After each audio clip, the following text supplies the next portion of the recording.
நான் இன்றைக்கி கோங்குரா செய்ய போகிறேன். இந்த கோங்குரா எப்படி செய்கிறதுன்னு பார்க்கலாம். இன்றைக்கி முதல்ல ஒரு நல்லெண்ணெய் ஒரு 4 ஸ்பூன் எடுத்துட்டேன்.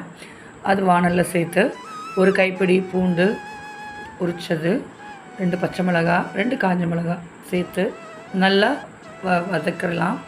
இது கொஞ்சம் பொன்னிறமாக வரட்டும்.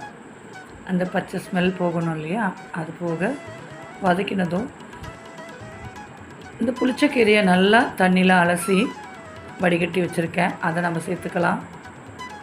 இதோட தேவையான அளவு கல்லுப்பு இதையும் சேர்த்து நல்லா வதக்கிக்கலாம்.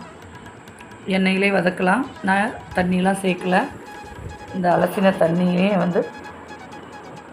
கொஞ்சம் அதில் கிளறும்போது கொஞ்சம் தண்ணி கொஞ்சம் வடிஞ்சிருக்கு.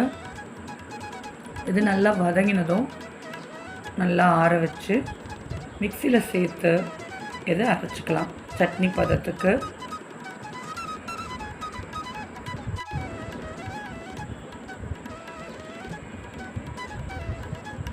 இந்த புளிச்சக்கீரை சிலர் கடைவாங்க. அதாவது வெங்காயம், தக்காளி, பூண்டு இதெல்லாம் போட்டு கடைவாங்க. தண்ணி ஊற்றி வேக வச்சு அப்புறம் கடைவாங்க. பிறகு தாளிப்பு போடுவாங்க. நான் இதை அந்தளவுலாம் மெனக்கடலை. இது போல் செஞ்சோம்னா நம்ம ஸ்டோர் பண்ணி வச்சு கூட நம்ம யூஸ் பண்ணிக்க முடியும்.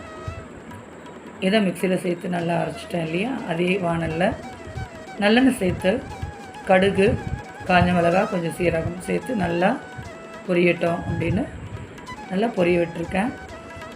இதில் இந்த அரைச்சி வச்சுருக்க புளிச்சக்கீரை துவையில் ஆட் பண்ணிப்போம்.